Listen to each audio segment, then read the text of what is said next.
चौथा अजीब हिनंगण ते सब खिली आया हन खान। अजीब हिनंगण ते सब खिली आया खान। भली आया भला पिरी मिठा ही सब मेहमान। अचण वारा अची विया हन जन कया हन अची मथाया मान। अल्लाह साईं असां ते अॼु वॾा कया हन एहसान। पोइ मोती ऐं मरजान विरहाईंदा वेही अदब सां अमीर बख़्श। अर्ज़ थियो त मालिक संदसि मर्ज़ी मथे रोज़ी रिज़्क़ ॾींदो वञे। जीअं चवे सुहिणो मोहम्मद तीअं उते थींदो वञे। मालिक संदसि मर्ज़ी मथे रोज़ी रिज़्क़ ॾींदो वञे। जीअं चवे सुहिणो मोहम्मद तीअं उते थींदो वञे।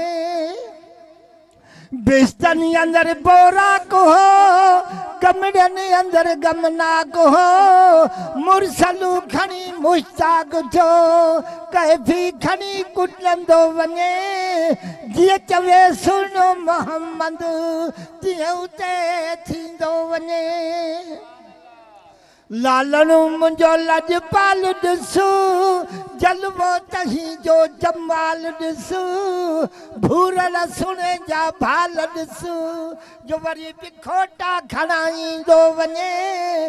जीअं चवे सुहिणो मोहम्मद तीअं उते थींदो वञे। जीअं चवे सुहिणो मोहम्मद तीअं उते थींदो वञे। चुपचाप में कायनात ही 18 वरहन जी रात हुई। चुपचाप में कायनात ही 18 वरहन जी रात हुई।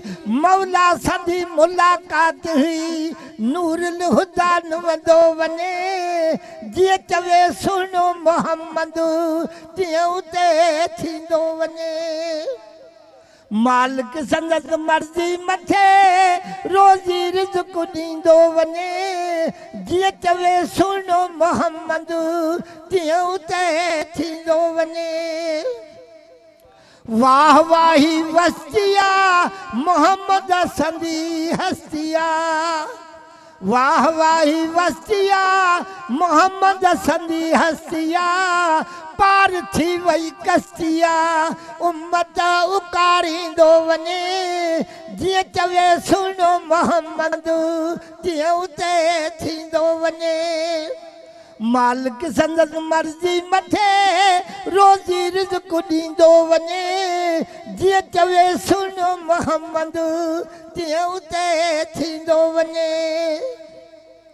ख़ालिक चयो ख़ैरुल वरा मालिक आहीं हर दोसरा। मालिक चयो ख़ैरुल वरा मालिक आहीं हर दोसरा। तो खया खोटा ऐं खरा भली माफ़ियूं मिड़नी ॾींदो वञी। जीअं चवे सुहिणो मोहम्मद तीअं उते थींदो वञे। मुश्किल कुछा मिठड़ो रुनो अनवर संदो चेहरो भिनो।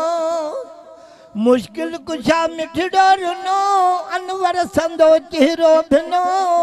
दम दिलासो तहदिनो सूरज लथल वरंदो वञे। जीअं चवे सुहिणो मोहम्मद तीअं उते थींदो वञे। मालिक संदसि मर्ज़ी मथे रोज़ी रिज़्क़ ॾींदो वञे। जीअं चवे सुहिणो मोहम्मद तीअं उते थींदो वञे। हाजी फज़ल दावन जली मुरसल आए माफ़ी मिली। अड़नि जो आधर आयो अली जेको पल पल पुकारींदो वञे। जीअं चवे सुहिणो मोहम्मद तीअं उते थींदो वञे।